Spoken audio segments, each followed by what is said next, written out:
১৯৭৫ সালের বিয়োগাত্মক এবং নির্মম মানবতা বিরোধী অপরাধ এবং খুন এবং সেই খুনের অন্যতম পিতা, মাস্টার প্ল্যানার এবং বাস্তবায়নকারী মেজর ডালিম। ২০২৪ সনের এই অস্থির বাংলায় তাকে নিয়ে একদল মানুষ উল্লাস প্রকাশ করছে এবং একজন খুনিকে নেতা বানানোর জন্য, একজন খুনিকে পূজনীয়, সম্মানীয় নায়ক বানানোর জন্য বহু মানুষ সংঘবদ্ধভাবে পর্দার আড়ালে এবং পর্দার আড়ালের বাইরে রঙ্গমঞ্চে, নাট্যমঞ্চে তারা নৃত্য করছে এবং এটি আমাদের এই বর্তমান জামানার কত বড় দুর্ভোগ এবং দুর্দশার কারণ এবং এটি আমাদের মানসিক বৈকল্যতার কতটা কারণ হতে পারে সে বিষয়টা নিয়ে মূলত আলোচনা করব। এখন যারা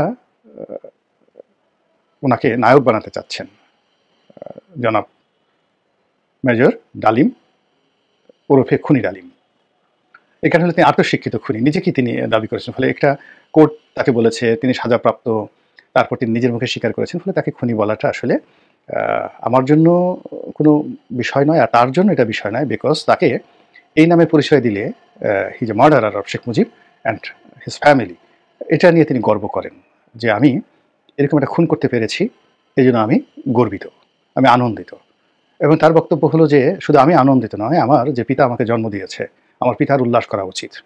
এবং তার এই খুনের কারণে তার ভিতরে এরকম দম্ভ যে আমার মতো শ্রেষ্ঠ মানুষ এই পৃথিবীতে আর দ্বিতীয়টি নেই। এই বাংলায় আমি জন্ম নিয়েছি বলেই এই বাংলা এত সুন্দর, আমি শেখ মুজিবকে খুন করেছি। এরকম একটা আত্মতৃপ্তি যদি না থাকে, তাহলে এই হত্যাকাণ্ডের এত বছর পর তিনি এখন বৃদ্ধ হয়ে গেছেন, তার বয়স এখন ৭৮ বছর, 78 ইয়ার্স। তো এই ৭৫ বছর বয়স নয় যেটা তিনি সেখানে বলেছেন, কাগজপত্রে তার বয়স 78 ইয়ার্স, ৭৮ বছর।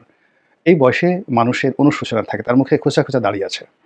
তো অন্যান্য যারা বঙ্গবন্ধুর খুনি ছিলেন তারা কিন্তু প্রায় সবাই অনুশোচনায় ভুগেছেন। ভারতে ক্যাপ্টেন মাজেদ, কিংবা কানাডাতে নূর, কিংবা যারা ফাঁসির মঞ্চে গিয়েছেন সেই মেজর মহিউদ্দিন, তারা সবাই আফসোস করেছেন, অঝরে কেঁদেছেন এবং সারা জীবন অনুশোচনা করেছেন। শুধুমাত্র কর্নেল ফারুক এবং কর্নেল রশিদ এবং এই লোকটি যেটি হলো যাকে বলা হয় এই ডালিম এবং মেজর বজলুল হুদা, এই কয়জন লোক দম্ভ করেছে প্রকাশ্যে এবং করে যাচ্ছে এখন মেজর ডালিম। বাকি যারা ছিলেন মোরালে সবাই কিন্তু অনুশোচনা করেছেন। কেউ বলেছেন যে আমি বাধ্য হয়েছি চক্রান্তের কারণে, আমার কোনো ওয়ে ছিল না, আমি গ্রুপের মধ্যে পড়ে গেছি, ইত্যাদি ইত্যাদি নানা ঘটনা তারা বলেছেন। এবং তারপরেও তাদের সেই অনুশোচনার কারণে তাদের কর্মপন্থা তারা চেঞ্জ করেছেন, দাড়ি রেখেছেন, নামাজ পড়েছেন, তওবা করেছেন, তসবিহ পড়েছেন, তাহলিল পড়েছেন, কিন্তু শাস্তি, দুনিয়ার শাস্তি এবং প্রকৃতির শাস্তি, মানুষের শাস্তি এবং আল্লাহর শাস্তি, এই দুনিয়াতে যা হয় এর কোনোটা থেকে তারা বাদ যাননি। এখন এই যে লোকটি ৭৮ বছর বয়সে, তার মধ্যে কোনো অনুশোচনা নেই, বরং এই বয়সে তার মনে হচ্ছে যে তার এই কাজ করার মানে তার জন্য বিরাট একটা দায়িত্ব এবং কর্তব্য ছিল। এবং এখন যদি তার সুযোগ থাকতো তাহলে তিনি শেখ হাসিনাকে, শেখ রেহানাকে এবং শেখ পরিবারের বাকি যারা আছে এই সময়টাতে যাদের সবার বিরুদ্ধে অভিযোগ এবং মানুষ যাদের প্রতি বিক্ষুব্ধ এই মুহূর্তে, তিনি যদি সুযোগ পেতেন এবং তাকে যদি কেউ এরকম সুযোগ করে দিতেন, প্রত্যেকটা মানুষকে তিনি নিজ হাতে ব্রাশ ফায়ার করে তিনি মেরে ফেলতেন এবং মেরে ফেলে তিনি আবার দম্ভ করতেন যে আমি মেজর ডালিম বলছি। এরকম একজন বীর পুরুষ, সেই বীর পুরুষকে নিয়ে যারা মাথা করে নাচছেন, তারা প্ল্যান কি? তাকে কি বানাবেন?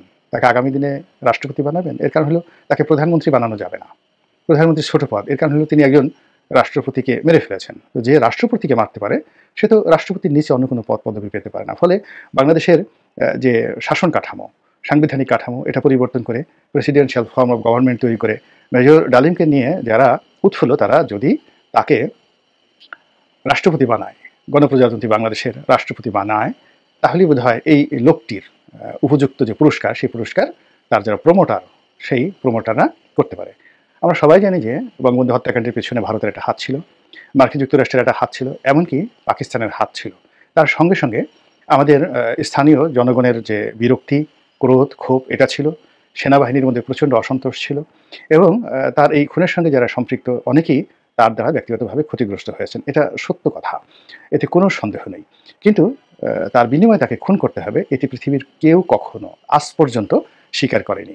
এবং বাংলাদেশের যে ঐতিহ্য, ইতিহাস, সেই ইতিহাসে বঙ্গবন্ধুর এই নির্মম হত্যাকাণ্ড, সপরিবার হত্যাকাণ্ড, এটি একটি কলঙ্ক হয়ে আছে এবং আরও হাজার অবতীর্ণ হয়ে বাংলাদেশের মূল ধারার যে সকল রাজনীতি যারা করেন, ইতিবাচক রাজনীতি করেন, গণমানুষের রাজনীতি করেন, গণতন্ত্রের কথা বলেন, তিনি যদি সবাইকে তিনি শেষ করে দিতে পারেন, কণ্ঠরোধ করতে পারেন, তাহলে ডালিমের যারা উদ্ভাবনকারী এই মুহূর্তে, উনি তো লুকায়িত ছিলেন বহুদিন, 50টি বছর তিনি গর্তে ছিলেন, লুকায়িত ছিলেন। তো তাকে কষ্ট করে খুঁজে বের করা, তাকে রাজি করা এবং তার পেছনে তো টাকাও দিতে হয়েছে। এর কারণ হলো এই লোক বিদেশে কোনো তার কাজ নাই, কর্ম নাই, চাকরি নাই, বাকরি নাই, তো তাকে তো সংসার চালাতে হয়। তো তিনি যে বেঁচে আছেন এটা তো কারো না কারো দয়াতে তিনি বেঁচে আছেন। তো এই অবস্থাতে এতগুলো তিনি যে একটা ঝুঁকি নিয়েছেন, সেই ঝুঁকির পেছনে নিঃসন্দেহে একটা বিশাল বিনিয়োগ আছে। সেই বিনিয়োগ শত কোটি টাকাও হতে পারে, অস্বাভাবিক কিছু নয়। তো এখন সেটা দেশি চক্র হতে পারে, বিদেশি চক্র হতে পারে, ভারত হতে পারে, আমেরিকা হতে পারে, বাংলাদেশ হতে পারে, পাকিস্তান হতে পারে, এনিথিং, কিন্তু ডাজ নট ম্যাটার। আমার বক্তব্যটা হলো যে যারা তাকে নামিয়েছেন তারা যদি এই জায়গাতেই শেষ করে দেন যে উনি একটা বক্তব্য দিলেন, একটু হাওয়া বাতাস দিলেন, চলে গেলেন, তাহলে এটা হয় না। এই ভদ্রলোকের প্রতি অন্যায় করা হবে, অবিচার করা হবে। এত বড় একজন মানুষ যিনি এত একটা যুগান্তকারী হত্যাকাণ্ড তিনি ঘটিয়েছেন এবং 50টি বছর ধরে তার সেই যে হত্যা করার যে গৌরব, সেই গৌরব তিনি বহন করে বেড়াচ্ছেন। বুক ফুলিয়ে তিনি সিনা উঁচু করে তিনি এখনও বলছেন আমি বেঁচে আছি শেখ হাসিনাকে মারার জন্য, আমি বেঁচে আছি অন্যান্য যারা আমার সাথে বিরোধিতা করেছে, বেইমানি করেছে তাদেরকে মারার জন্য। এরকম দুঃসাহসী সুপুরুষ বাংলাদেশে অন্য কেউ নেই। এমনকি কর্নেল ফারুক, কর্নেল রশিদ, তারাও হাউমাউ করে কেঁদেছেন। কিন্তু সেখানে তিনি এই সময়টাতে সাহস করে এসেছেন বা তাকে আনা হয়েছে যারা এনেছেন, তারাও তো যথেষ্ট সাহসের পরিচয় দিয়েছেন। তো এই সাহস এবং ইনভেস্টমেন্ট এখানে এবং ত্যাগ এবং তিতিক্ষা, তারা তো বাঙালি জাতিকে উদ্ধার করার জন্য একটা খুনির হাতে দেশের রাষ্ট্রভার তুলে দিয়ে পুরো একটা জাতিকে কোন পর্যায়ে তারা উঠাতে চাচ্ছেন, সারা বিশ্বকে চমকিত করে দেওয়ার জন্য, যে দেখো দেখো দেখো আমরা একজন খুনিকে রাষ্ট্রপতি বানিয়েছি, আমরা একজন খুনিকে নেতা হিসেবে মান্য করি, দেখো দেখো দেখো আমাদের রুচি দেখো, আমাদের বিবেক দেখো, বোধ দেখো, আমরা একজন খুনির প্রশংসা করি, আমরা একজন খুনিকে ভালোবাসি, আমরা একজন খুনিকে তোষণ করি। তো কাজেই তারা যদি এই লোকটিকে একজন রাষ্ট্রনায়ক রূপে ভোট দিয়ে হোক, সিল পিটিয়ে হোক, জোর করে হোক, যেভাবে হোক রাষ্ট্র ক্ষমতায় বসিয়ে ওই যে বঙ্গভবন, জনাব চুপ্পু সাহেব যেখানে বসে আছেন তাকে বাদ দিয়ে ওখানে বসিয়ে সেখানে যদি জিয়াউর রহমান সাহেবের সাথে বড় কোনো রাষ্ট্রনায়ক সেখানে তারা পয়দা করতে পারেন এই লোকের মাধ্যমে, তাহলেই হয়তো তাদের এই যে কষ্ট, কত কষ্ট তারা করেছেন, কত টাকা এই সময় দেখেন, এমনি বাংলাদেশে কত অভাব, যদি মেজর ডালিমকে এই সময়ের জন্য একটা টাকাও দেওয়া হয়ে থাকে তাহলে সেই টাকাটা অনেক কষ্ট করে আয় করতে হয়েছে না? তো এই কাজ যারা করেছেন অবশ্যই তাদের সফলতা তাদের দেখানো উচিত এবং বাংলার মানুষকে একেবারে চোখে আঙুল দিয়ে দেখিয়ে দেওয়া উচিত যে তারা আসলে কি করতে চান।